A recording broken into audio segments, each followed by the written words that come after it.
So thank you for joining me today. I'm very excited to talk with you about sticky mobile web banner at experiments we did at Skillshare and how they demonstrate the value of experimentation. And before I jump in, I just want to take a moment to explain all of the logos on this slide and also shout out a bunch of awesome people.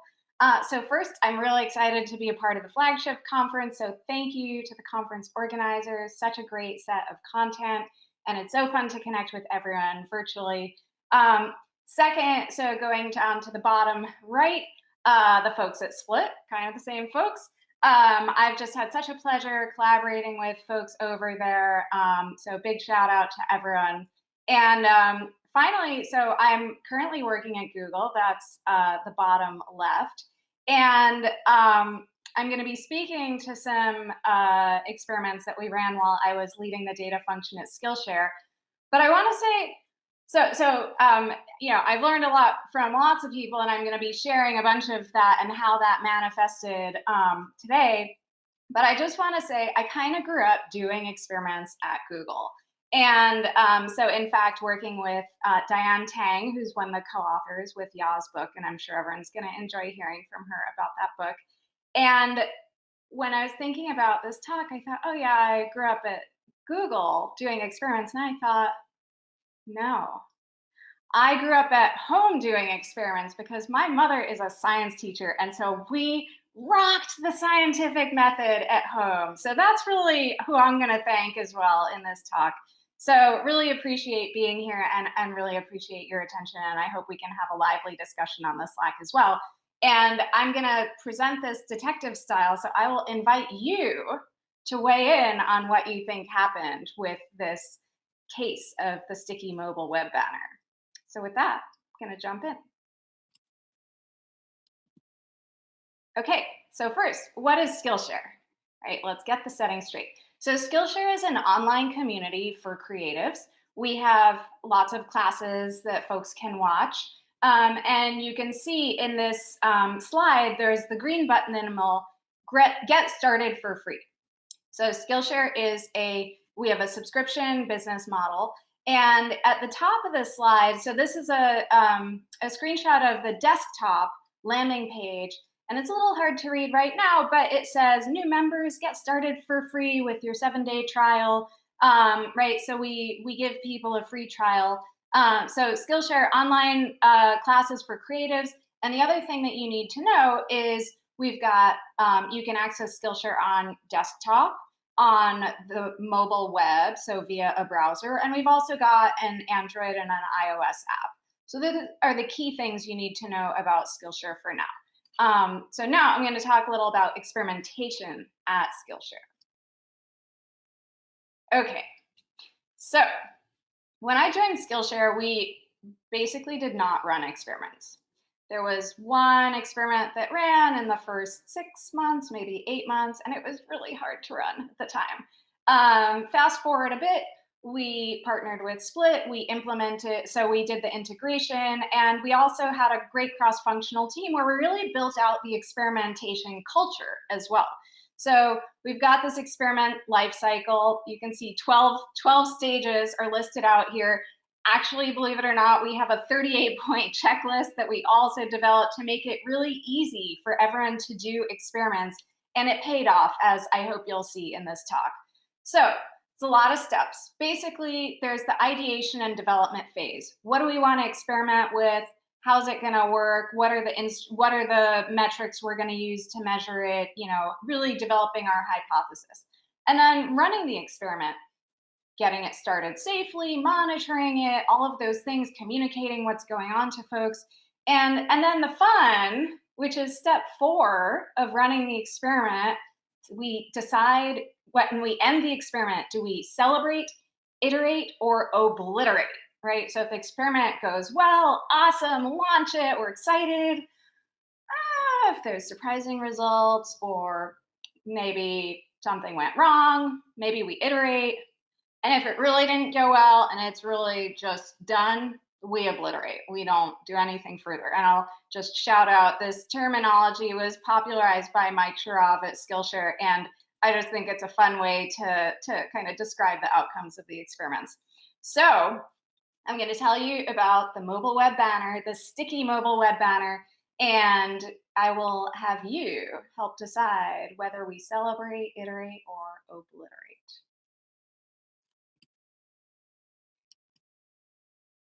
Okay, so the first step of this process, this experimentation life cycle, is kind of having an idea, right? Scientific method, do some observation.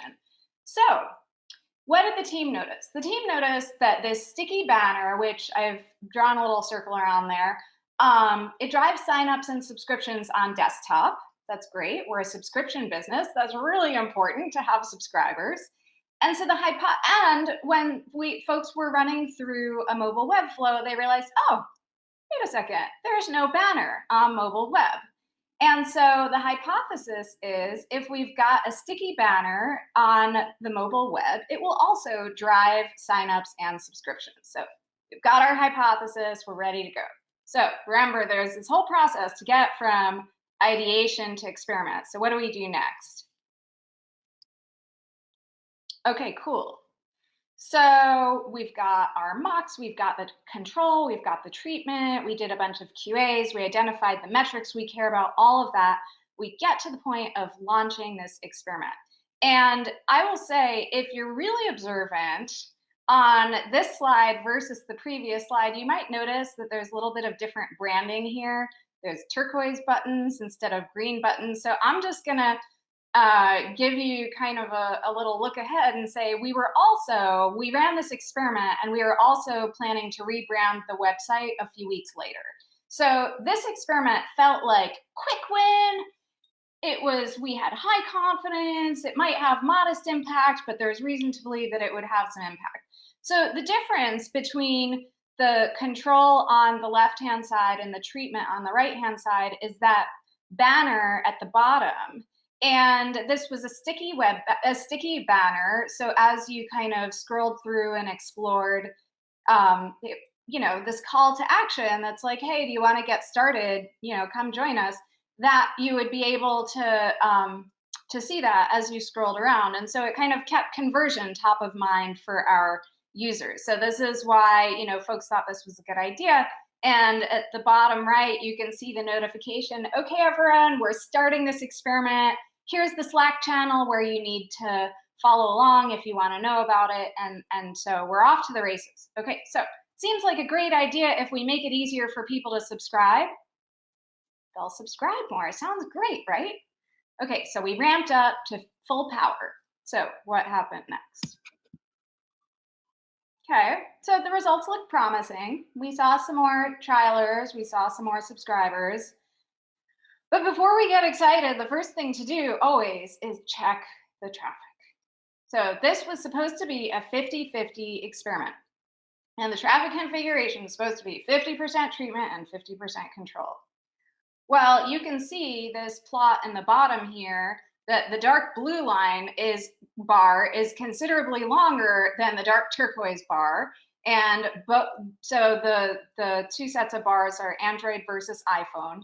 And so on Android, we had 6% less traffic in the treatment arm. And on iPhone, we had 3% less traffic in the treatment arm. Okay, that's a little troubling. You may be getting your data detective hat out right now. So let's take a moment and do some voting here. So I'm going to ask you to vote in the Slack. Here are the choices. And the question is, what do you think is going on? Well, it's possible that the observed difference is just due to chance. Maybe it's not real. Yes, those bars were different in those bar plots, but could be just chance. It's possible that the random number generation is off. Maybe our coin flip was a little messed up. Possible. Maybe there was a bug in the experiment configuration or code. That's choice 3. Choice 4 is the experiment is having unexpected effects on users. And of course, choice 5, which I have to say in my 15 plus years of doing A/B experiments, sometimes all of the above goes wrong, everything other than the observed difference just being due to chance. So I'm going to pause for a few seconds so that you can vote in Slack. Choice 1, 2, 3, 4, or 5.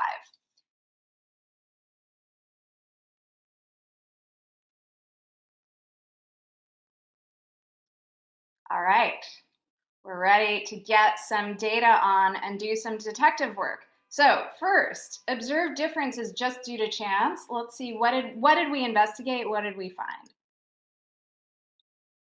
Hmm. We did a chi-squared test. That's the statistical test to look at whether there might be an imbalance. And the p-value was very, very small, on the order of 10 to the negative 8. In other words, it is highly, highly unlikely that this difference is just due to chance. Okay, so sorry for those of you who voted for number 1. It's totally possible. Sometimes it happens. Pretty unlikely here. All right, let's move along. Number 2. Was something wrong in the random number generation? It's certainly possible. Um, I've seen it happen before, but it seemed kind of unlikely in this case. We'd previously run a series of A versus A tests in order to validate the splits. And so, in other words, an A versus A test is you do an experiment where there's actually no difference between the two experimental arms. And it allows you to look at variability and traffic balance and that kind of thing. So there hadn't been any problems there. Okay. Um, so then we looked at the experiments that we're currently running. Everything looked normal. There weren't any other experiments that had imbalances in traffic. And then of course we looked, are there any interactions that could have come up in the code? Well, nothing really. So this seemed kind of unlikely. So 2 can happen, less likely in this situation. All right, let's move forward to 3. Was there a bug in the experiment configuration or code? Well, okay, so again, checked recent code changes, no obvious potential interactions. We re-QA'd the experiment treatments, walking through the user flows. Everything seemed to be working as intended as far as we could tell. It's certainly all of these things and all of this detective work, you never know 100%, but so far, number 4 seems, or number 3 rather, seems relatively unlikely. All right, so where are we at this point? It's pretty unlikely that it's pretty likely that it's a real difference. Unlikely to be something wrong with the actual experiment, either random number generation or the code. It was December 10th, and the rebrand of our site is about to roll out in 7 days. So we have to decide, what are we going to do with this thing?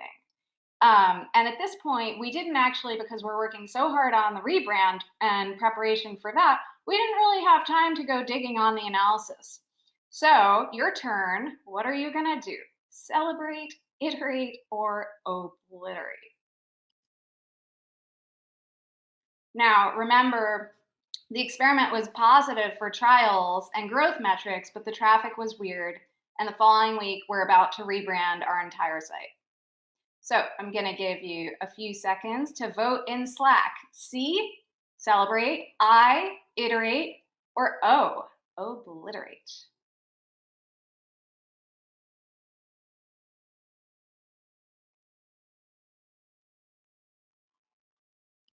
All right. What did we do?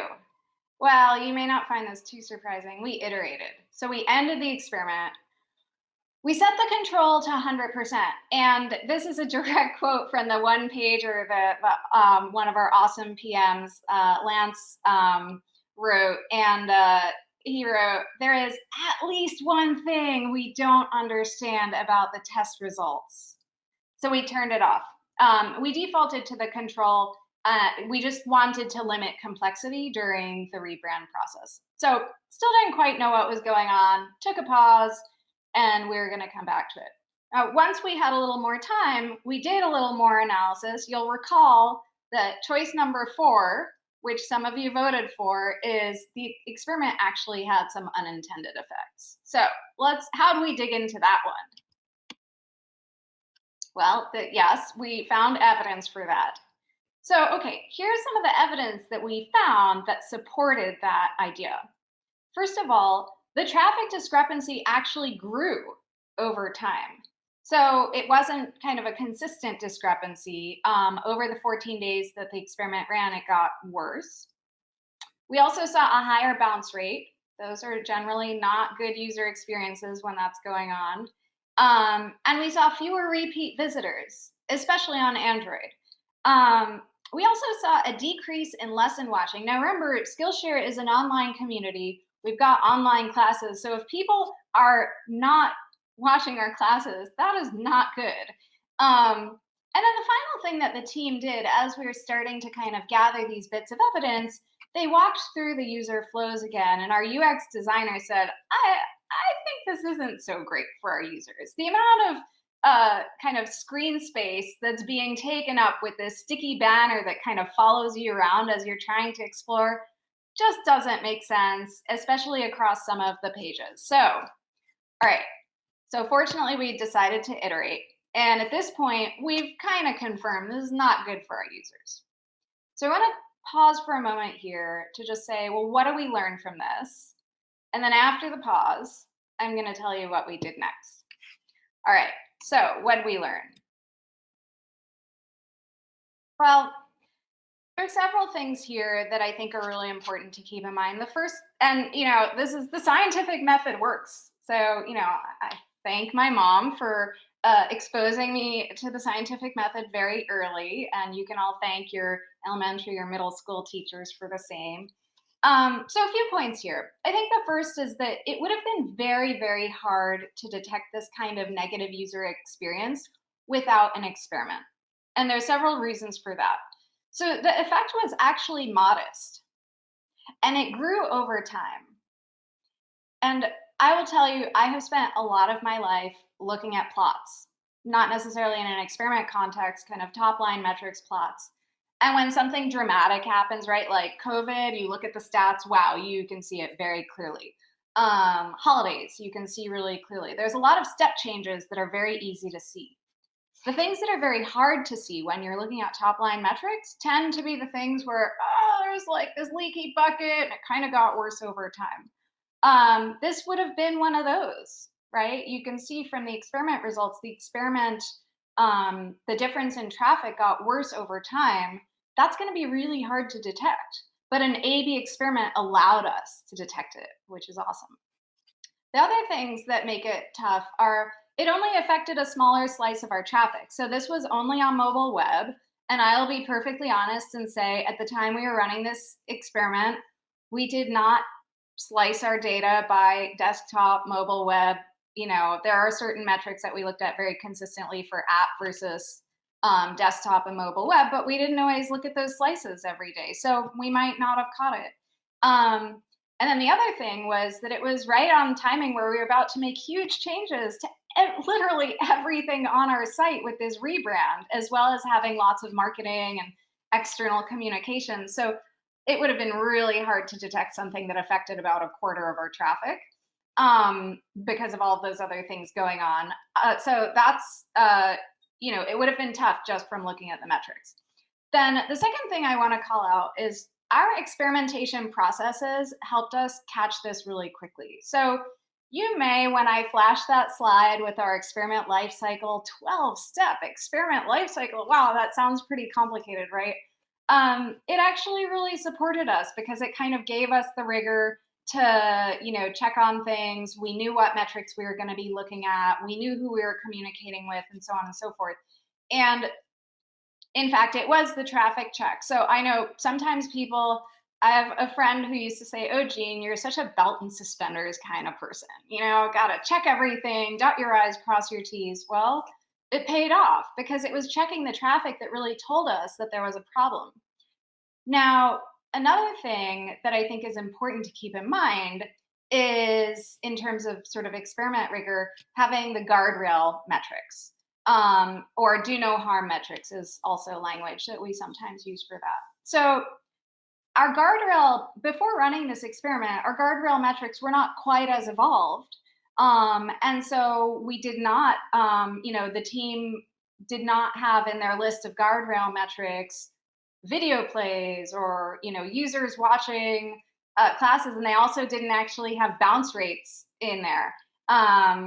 after this experiment, we added all of those in, right? That helps us catch these things quickly. And in fact, if we'd had those as guardrail metrics and we were monitoring those, we could have even caught it, probably after a couple of days, not 14 days in. And I think the other thing that's really important about the process is just we're willing to say, hey, we don't know what's going on. Let's take a pause, and be willing to kind of actually dig in to try to figure out what was going on. So that was really important. There's two other things that I think are really important, and in fact, I know in Jan, Diane, and Ronnie's book, they talk about this a lot. The team and the culture, it matters a lot.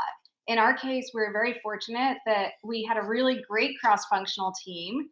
So everyone, product engineering, design, analytics, we were all able to kind of jump and figure out what was actually going on. And then trust is really important, right? So the truth of the matter is, I was the one who was like, hey, the traffic's not right here. I don't know what's going on. I can't dig into it right now. Something's up. And the fact that the team, we all trusted each other to say, okay, wow, this is real. We've got to do something about this. So all of these cultural things together with an experiment were critical, because if we'd launched this thing, it wouldn't have been good for our users and it would have been really hard to figure it out. Okay, so I said iterate. I already kind of gave away part of what happened next. So now we get to iterate. So put that detective hat back on and let's talk about how we iterated.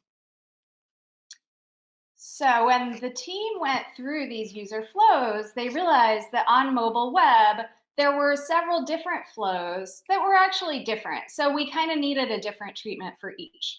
So we ended up running 3 different experiments. We ran an experiment on the logged out home page. So that's the left-hand column. You can see there's the treatment has, you can see up top, there's a green button.